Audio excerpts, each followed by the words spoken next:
Have you ever confused someone caring about you with their controlling and manipulative ways? In this episode, we dive into the realities of being in a controlling relationship, what it looks like, how it affects your mental and emotional health, and the steps you can take to reclaim your power. Many people don't recognize control right away. Hell, neither did I years back, because it can disguise itself as love, concern, or protection. But together, we'll unpack the signs, the hidden dangers, and the process of breaking free so you can heal and move forward in a healthier connection. Stay tuned.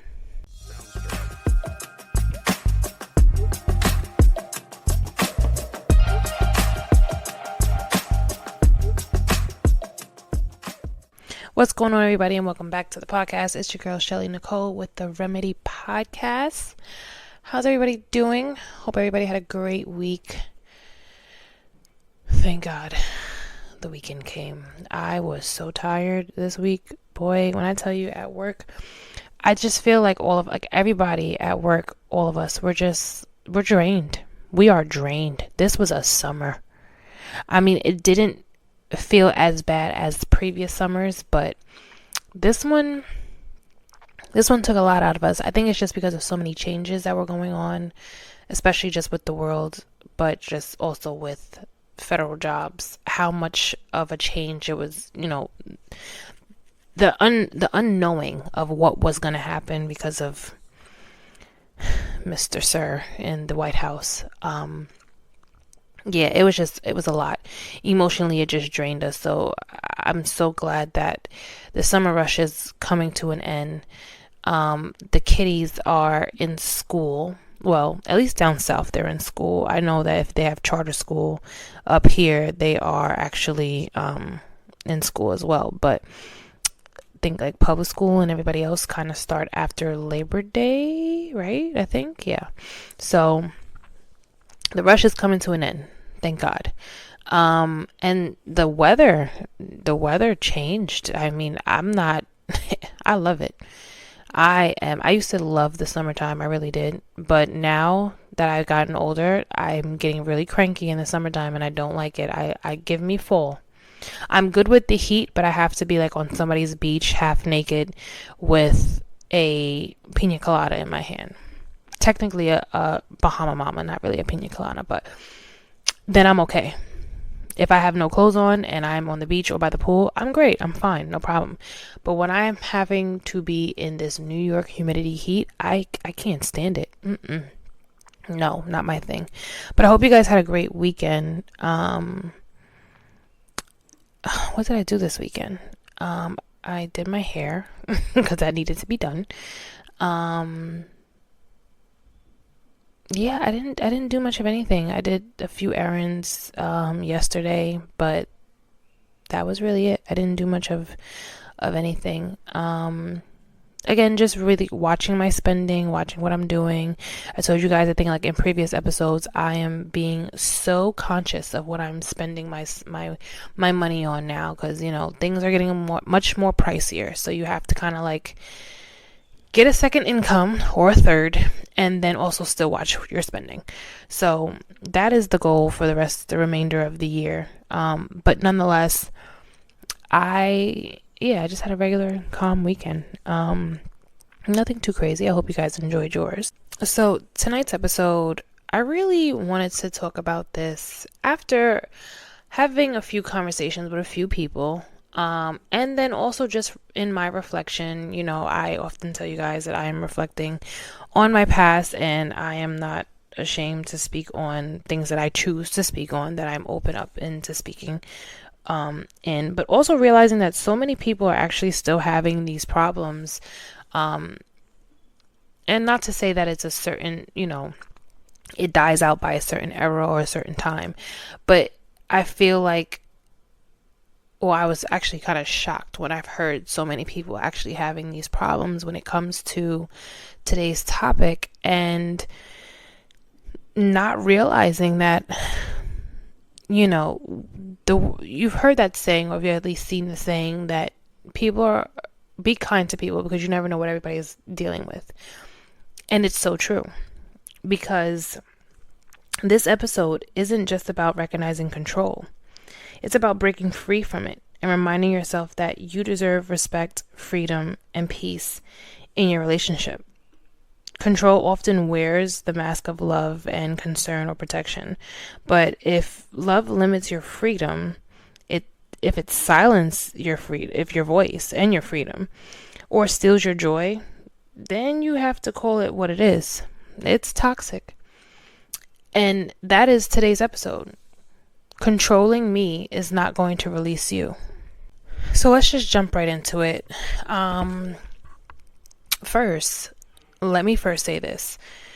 This isn't just based off of men being controlling to women. This is also women being controlling to men. Because it's very loud when men are doing it to women, and we always often like to speak about it. But no one ever speaks about it when you have a woman controlling a man. And I guess that's because kind of like the same thing when it's about abuse, physical abuse, when there are men getting physically abused by women.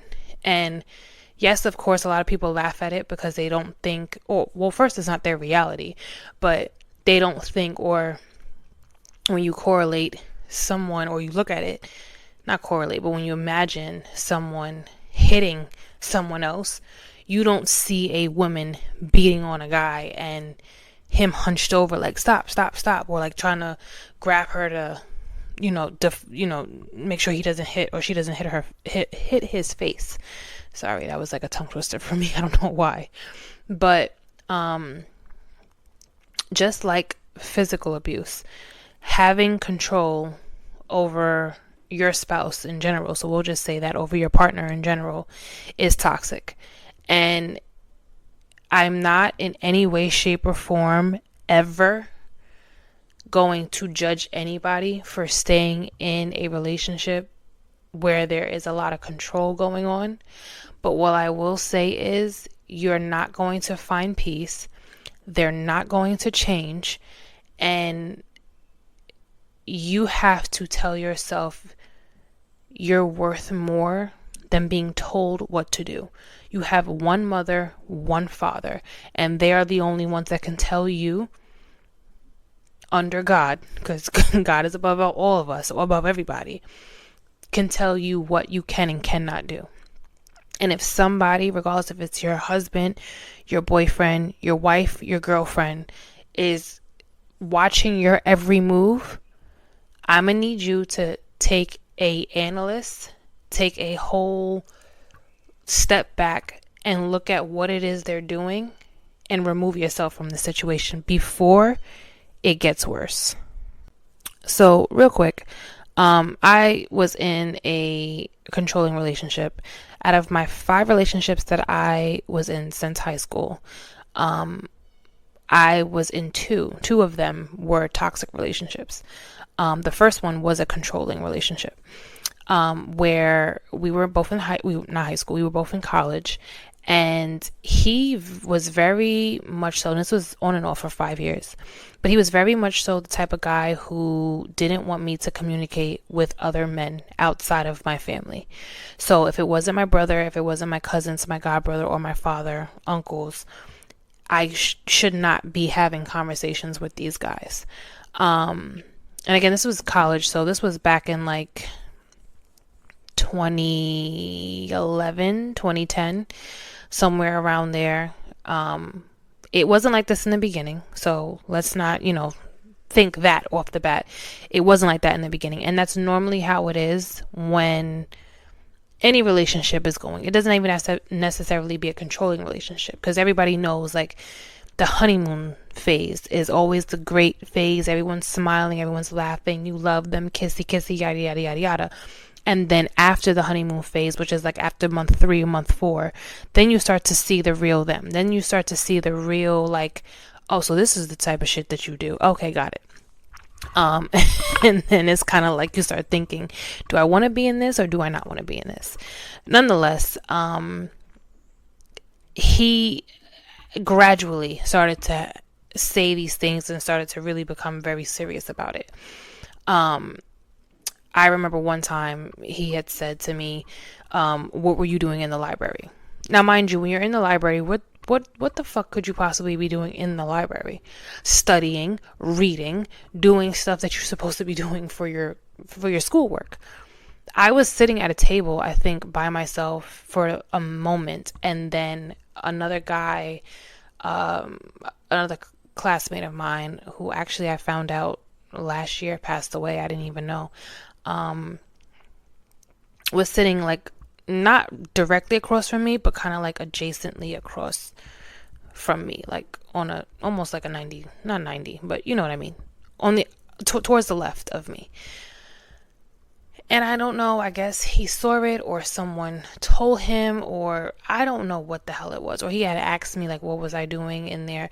And I told him. And he was like, well, you were talking to guys. I'm like, well, there were guys in there, yes. And my friend was there. We were having a conversation, but mostly I was just studying. I don't want you going in there because that's where they all hang out. They all just be sitting in there talking, chatting, X, Y, and Z, blah, blah, blah, blah. I don't want you doing none of that. Me being so naive, I tried to like understand and explain to him like it's not that serious. Don't worry about it. But you also didn't want to have this confrontation, and you didn't want it to get any more. You didn't want the conversation to blow up more than what it needed to be. Nonetheless, it went from that to constantly telling me what I can and cannot do, and the type of guys he wanted me to be around. And he never though told me what I could and couldn't wear. He never did that, but he was very flirtatious with all women, in college, outside of college. I remember one time he was very flirtatious with my friend, and she pushed him like, bro, are you fucking dumb? Like, what are you doing? And I addressed it, and he was like, nah, I'm just joking, it's nothing like that. Da, da, da, da, da. That was like probably the first straw that had me say, you know what, I'm over this.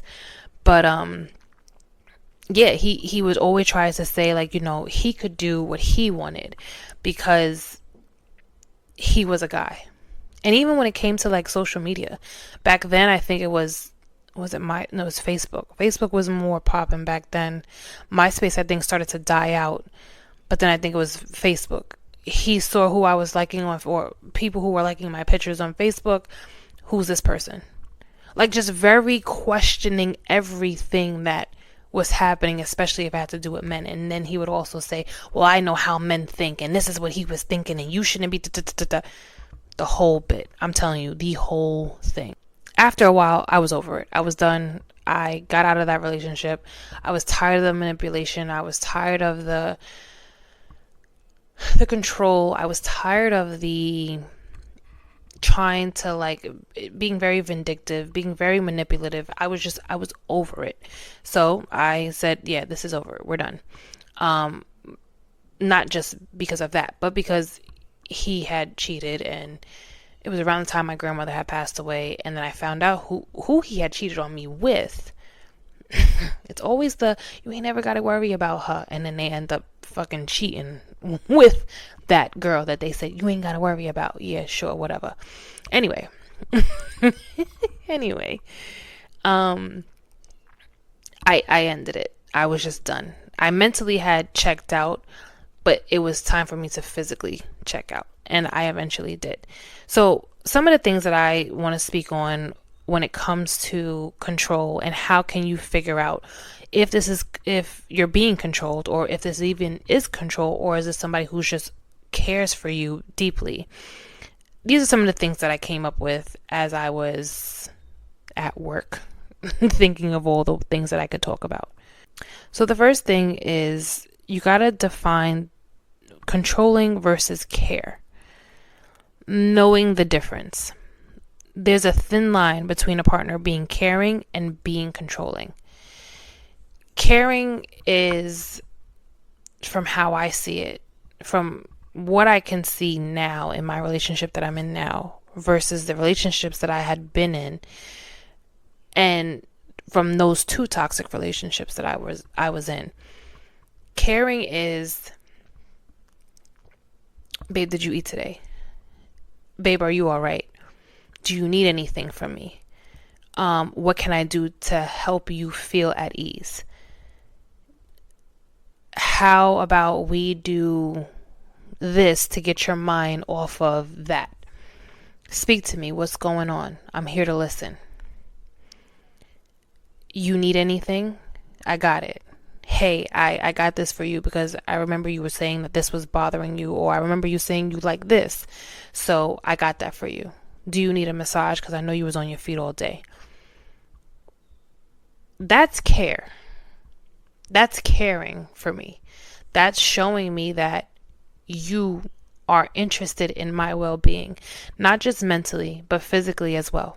Not just financially, but emotionally as well. You want to take care of me. You want to make sure that I am at ease, that I'm at peace, that what is it? I was about to say my immune system. It's not my immune it's not my immune system. That my nervous system, thank you. That my nervous system is at ease. That I'm not overthinking, that I'm not panicking, that I'm not stressed, that it's not showing on my face, on me physically, that I am stressed in my relationship or stressed in my situation. That is care. Now, controlling is the complete, total opposite of that. Here you go wearing that stuff again. Why are you always talking to that person? I need you to stop talking to these people. You keep talking to these girls and I need you to stop doing it. You making all googly eyes, you being all sweet and kind, like stop doing that shit. Mind you, maybe it's just his mother raised him right and he really don't want anything to do with these women. He's just a gentleman. But we won't get into that because that's a whole nother conversation. Who are you dressing up for? Why are you getting your hair cut? I've heard a girl say that. Why are you getting your hair cut? Because he wants to get his fucking hair cut. What are you, dumb? Oh no, but who is he trying to impress? You. Maybe he's trying to impress you. Maybe he wants to look good for you. Why does he have to look good for another woman? Maybe for himself. How about that? Forget the rest of y'all. Maybe he just wants to look good for himself. Why are you getting your hair done? Because she wants to look good for herself. She likes to. Getting your hair done makes you feel good. I'm telling you. You sitting there letting somebody either braid, massage, straighten, flat iron, twist, cut, curl, whatever to your hair. It feels good at the end when you see the product and it's like, oh, bam, new person, who this? The controlling aspect is telling me to come out of my norm for your comfort. That's controlling. So, 2, what are the early red flags? I thought about that too. You have to see it from the beginning. I didn't necessarily see it in the beginning because I saw it as little like, oh, he's concerned. He cares about me. No, baby, it ain't concern. It ain't caring about you. I'm just getting warmed up because I'm really about to show you what I really mean. So the early red flags: isolation, keeping you away from your family, your friends, people who you really care about, keeping you mostly in the house, not necessarily against your will, but making you feel guilty for going out, for hanging out with your friends, for hanging out with your family. The jealousy. They're constantly jealous no matter who talks to you, no matter who's around you. If someone just bumps your shoulder, if someone's just laughing or smiling in your face, they're automatically on some, you know her? Why are you smiling at her? Like, what was y'all talking about? See, this is the shit that I'm talking about. You always want to smile. You always want to, you know how it makes me feel, and you need to be more conscious of how I'm. Relax. Take a pill. Relax. Monitoring your phone. He did that as well. My ex definitely did that. He had looked at my phone. He had said something. I forgot. It was so long ago. I forgot exactly his words of what he said. But he had said something on the glimpse of, let me see your phone. And I think I let him see it. But he saw some of the DMs. And the DMs weren't crazy. But he just saw that guys were in them. What is he telling you this for? What is he telling you that for? Like, I don't know. Why don't you ask him? I can't tell you why he's asking me that. You ask him why he's asking me that. But you see, my response was something very much, oh no, I have a boyfriend. Like, that would normally be my response if any guy had came up to me. Oh no, thank you, I appreciate it, but I have a boyfriend. It would be, his response would be, well, why are you even saying anything to him? You're supposed to ignore him. In today's age of ignoring you men, you crash the fuck out. Why? No, I can't even do that. Matter of fact, I can't even tell you politely, no, I don't even want to talk to you. Because a lot of you may turn around and backhand me because I told you no. Again, that's another topic for another day. Anyway, continuing. And dictating your choices. Telling you what you can and cannot do. Telling you exactly what makes sense in their eyes for you to do, because it just sits right with them and they will feel comfortable. They always put them first before they put you and your needs. The next one is kind of, I guess, hard, but also something that you have to be conscious about. The emotional impacts on how it chips away at your confidence, your self-worth, and your independence as a woman or as a man. I know for me, my confidence, I never really had super high confidence until I got like literally in my mid to late 20s, if I'm being dead honest. I'm 34 now.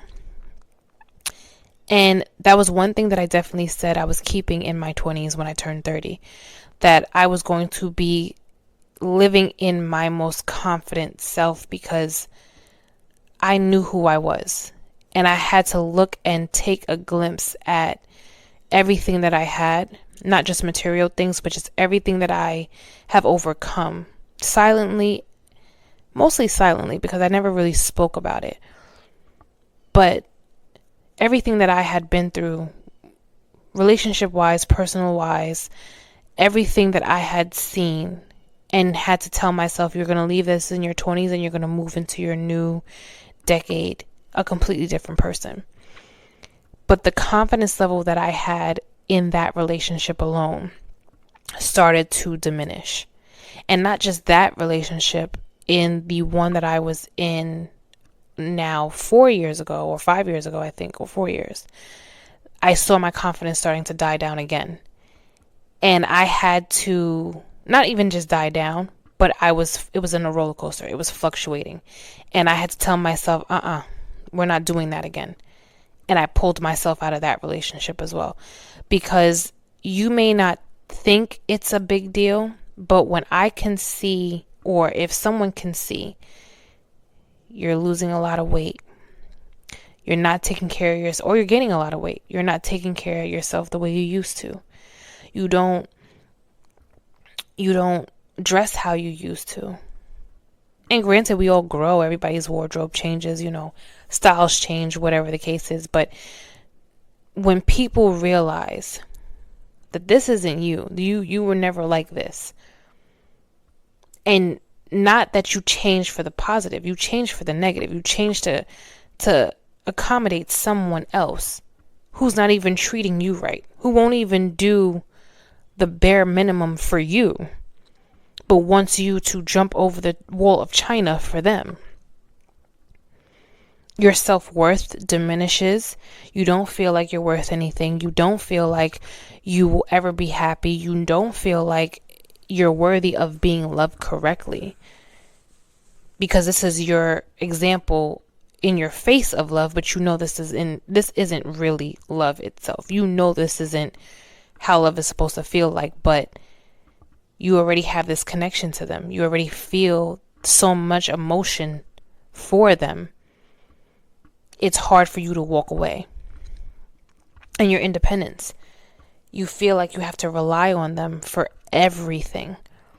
You don't think that you can do anything by yourself because they've already put it in your head. You need me. Where would you be without me? I made you. I gave you this and that and the third. Those are the type of lines that they like to pump into your bloodstream, into your mind, to make you think that without them you can't be anybody.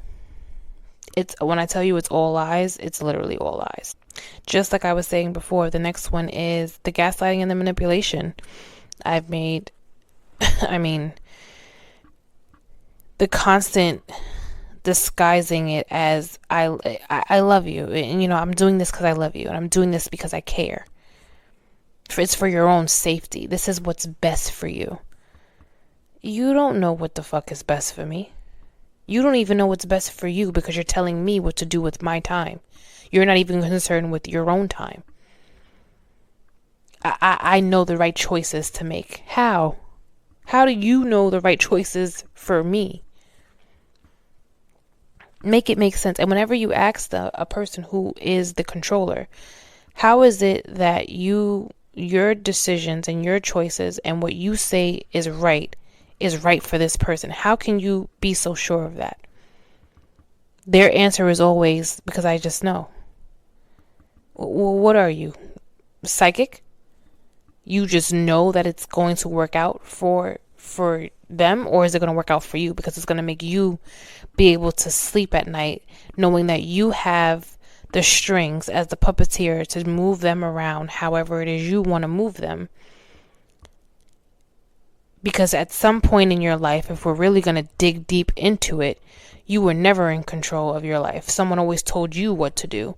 So now here you are at this grown-ass age telling somebody else what they need to be doing with their time. Make it make sense, please. But when it all boils down to it, the next thing is, why do people stay? For those of you who've never been in a controlling relationship, those of you who never understand what a controlling relationship feels like, why do people stay, you may ask, is the fear. The fear of leaving and not knowing what else is out there. The fear that if I do leave, it may turn physical. The fear of all the manipulation, all the gaslighting, all the mental abuse that they done put in my mind. Am I worth loving? Will anybody want to love me? Will anyone treat me right? Am I really the problem? Did I really do all of this? And this is why I can never have a good relationship.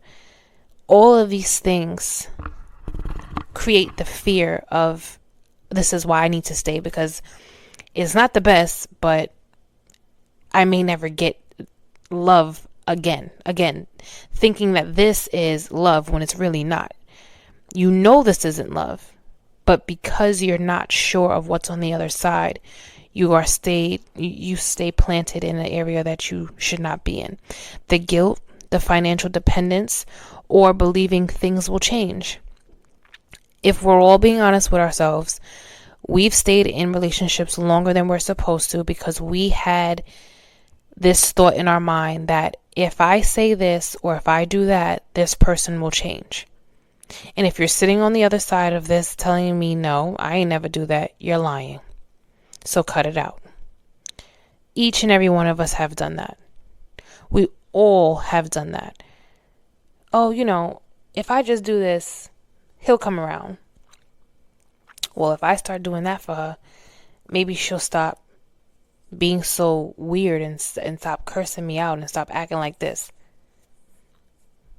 When in all actuality, there is nothing that you can do besides get your things and leave that will possibly get them to change. And not to change for you, not always. This may be a thing of they have to change for the next person. Or for them having to come to the realization that they are the problem, that they're causing relationships to end. The funniest thing was when I decided to leave that relationship, it was the guilt trip that he tried to tell me. So you're just gonna leave me? That's how you really feel? Like, or after everything, after what? After the headache you gave me? After the lies you done put in my head, after the cheating, which one, please tell me which one is it that you have given me that was positive in my life that you could sit here and say that I should be thanking you for? He couldn't tell me anything. He couldn't say nothing. The financial dependence part is for those people who are married or who have been in a long-term relationship, maybe not necessarily married. You know, he or she may be making more money than you, and you're accustomed to this lifestyle. You're accustomed to what comes with it. Why would you leave? Why would I go back to what I didn't like over the comfort of what I have now? But like I always tell people, and this is something that I had to realize as I'm growing and as I'm changing. Money comes and goes very quickly. Money can be here today and in a split of a second can be wiped out and gone. Is it important? Yes, obviously. We all need it to sustain our life. But sticking around with someone because they're making more than you have, but they're making more than you, is not a reason to stay in a toxic relationship. You will figure it out. If you have that one family member who you can run back to, because remember, like I said earlier, the isolation, they'll try to keep you away from your family or your friends. But if there's that one family member, that one friend that you know, regardless of the fact that you were in this relationship, that you can call them and say, hey, I'm gonna need your help. And they will be there in a hot second to come and get you, to ask you what's going on, what do you need from me? Call that person to help you. Call your mom, call your dad, your cousin, your aunt, your uncle, your sister, your brother, your best friend, whoever, to get yourself out of there, regardless of the financial comfort that you have. Because when the money is dried up and gone, what are you going to be doing? And like I was just saying, the next one is support systems. Friends, family, therapy, and resources that can help you get out of a toxic relationship. I'm still cool. I'm still cool with her. One of my old high school friends was in a toxic relationship, really bad. And I had to tell her and constantly just stayed her friend, regardless of whatever it is that was going on with her and her boyfriend at the time. I continued to still be there. I told her what she should be doing. I told her she needs to leave. I made sure that I did not hold my tongue and just turn a blind eye to it. But she had to see it for herself. She had to realize for herself that this wasn't what she wanted. So I'm basically talking to the guy or the girl who has that friend who was in a very controlling relationship. They have to want to leave. They have to I think I definitely have said this in a previous episode where I said everyone has a cup. It can be as tall as you, it can be taller than you, it could be right at your chest, it could be right at your chin, whatever it is. Everyone has a cup. And when it gets to that point where it's about to flood over, that is when the person will leave.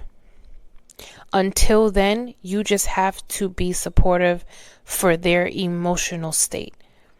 Not in support of what's going on, but in support of them emotionally. Because when they come crashing down, the worst thing that you can do is sit here and say, I told you so. Well, no shit. They knew that. But they weren't ready to let go of the love. They weren't ready to let go of the comfort. They weren't ready to let go of the possibility that there is more out there. They weren't ready to just let go. So be that support system. Still stick with your friends. Still stick by your family members. Still stick by whoever it is that's going through this. And let them know that I'm here if you need me. That's it. I'm here whenever you need me. Just call me and let me know. For the person who is going through it, go to therapy. Go to therapy. Talk to someone. You could talk to me. I have the remedy one-on-one, just saying. You like how I put that in there, right? But you can hit me in the DMs, remedy one-on-one. Just comment remedy one-on-one, and I'll give you the whole lineup of how we can do everything, how many sessions you want to speak during the week, how many times during a month if you want to do that. We could do FaceTime, we could just do phone calls, we could just do text messages, whatever works for you, we could just do it like that. But you have to speak to someone, because you're going to crash out if you think you're going to handle this on your own. My mom introduced therapy to me, I think I was like 15 or 16. And that was just really because of my attitude and our family differences. Like, I'm the oldest and I wanted everything my way. And they were just like, no. But even after, as I've gotten older, going to therapy is so relaxing, so revealing, so calming, it's like a sheet of white paper. It's like you're starting all over. It's like you write your story, you let it out, you crumple the paper up, you throw it in the fire, and then you move on to the next. Because now you know what has bothered you, you know what to heal from, and you know how to move on from it. Staying in something that is not going to be conducive for you in the long run is going to drive you insane. You also have some more things that I mentioned, or I wrote down. Breaking the cycle, which is steps to recognize, confront, and set boundaries against control. Rebuilding after the control. How do you heal? How to regain independence? And learning to trust again. That is a very long process. And the right person, not only will you have to do the work, but the right person is going to show you why you can trust again. And you'll know it because your nervous system will never get out of whack. That nervous system that we all have, especially women, when we have our intuition, and our intuition always tells us when something is going wrong or something is not right. I strongly believe that men, you have it as well. It's just your nervous system, and it probably, you get a little tingle in your stomach and it goes down to your nuts, but it's a feeling that you have. It's a feeling that you have that something's not right, or you feel at ease. And that peace that you have when someone who you allow back into your space gives you, top notch, 10 out of 10, highly, all the time recommend. But rebuilding after control, it takes time. It does, because now you're going to be scared to get into anything new because you're not sure if this person really cares about you, or are they controlling. But this goes back to what I said earlier, learning the difference between what is what. If they're looking through your phone, if they're watching your every move, share your location with me. It needs to be on all the time. You cannot dress like this. You better not be doing that. And then they're the ones doing the opposite of everything else that they're telling you not to do. You're in a controlling relationship, sweetheart. And again, it's not just men to women. This is women to men. It's the same thing. Women can be controlling as well. Women can be manipulative as well. Don't think the little cute, sweet smile and the fat ass and the nice titties and the nice hair and the pretty teeth. Please, don't let that trap you. So all in all, if today's episode, if it resonated with you, if it spoke to you, I want you to remember this. Love should never feel like a prison. True love gives freedom, respect, and room for you to be your true, authentic self. If you find yourself in a controlling relationship, just know that you are not alone, and know that you cannot and should not stay stuck. You are worthy of a healthy love. You're worthy of a safe love, and you are worthy of a love that allows you to grow and to be a better person, to be a better version of yourself. Take the small steps, reach out for support, and most importantly, remind yourself every day that your voice matters. You are stronger than the control. especially the control that's trying to silence you, the control that's trying to tell you no, you can't, the control that's trying to make you into a little smaller version of yourself. And remember that your best chapter begins the moment you decide you deserve better. And for those of you who are in the controlling seat, controlling your partner is not releasing you from the pain of your past. It's not releasing you from the girl or the guy that damaged you in the past. It's not releasing you from the pain that someone afflicted on you, that you're now afflicting on them. And when I say them, that means your current relationship. You have to dig deep within yourself to realize, why am I doing the things that I'm doing? And understanding that you're not and will never get into a happy and healthy relationship on a two-way street. You may think you're happy. You may think it's a healthy relationship. But if your partner doesn't look happy and healthy, how can that mean that you're in a great relationship? You're not. You're being selfish. You're being manipulative. You're gaslighting the fuck out of them. And you really don't care as much as you claim to care. You need to seek help. You need to find help. And you need to go find your support system to change yourself and change your perspective. Because if it was your daughter, if it was your son, you would turn tables, break chairs, break glass to make sure that they're not being treated the same way you're treating someone else's daughter or son. Just remember that. Thank you guys for listening. I hope you guys enjoyed the episode. I hope you guys enjoy the rest of the week. I will be starting my lives again. I have stopped doing lives all summer because it's the summertime. People are outside. So I will start my lives again after Labor Day week on Thursdays. I'm going to start doing them on Thursdays. You know, I always change the days of the week, but if ever there's another change, I will let you guys know. Make sure you guys follow me on Instagram, _podcast_. Make sure you follow me on TikTok. Same thing, _podcast_. Make sure you like, comment, and share. Do not let whatever happened today take it into tomorrow. Leave that shit into today. Love you. Bye.